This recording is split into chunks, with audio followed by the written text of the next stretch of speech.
Komika Panji Pragiwaksono diperiksa Bareskrim, dicecar 48 pertanyaan. Komika Panji Pragiwaksono memenuhi panggilan penyidik Direktorat Tindak Pidana Siber Bareskrim Polri, Jakarta, Senin, 2 Februari 2026. Kehadiran Panji berkaitan dengan laporan atas materi pertunjukan stand-up komedi yang pernah ia tampilkan pada 2013 dan kembali dipersoalkan belakangan ini. Dapat panggilan untuk terkait kasus yang Toraja, ujar Panji kepada wartawan di Mabes Polri, Senin. Panji mengaku lupa siapa pihak pelapor dalam perkara tersebut. Ia juga menegaskan bahwa pemanggilan kali ini tidak berkaitan dengan materi spesial komedinya berjudul Mens Rea yang tayang di Netflix, melainkan dengan pertunjukan lain yang sudah lama digelar. Bukan Mens Rea. Ini untuk pertunjukan lain lagi yang sudah lama. Pertunjukannya tahun 2013, kemudian dipermasalahkan sekarang, ujar Panji.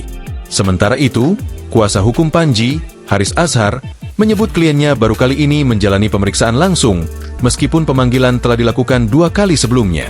Ini diperiksa pertama kali, pemanggilan sudah 2 kali.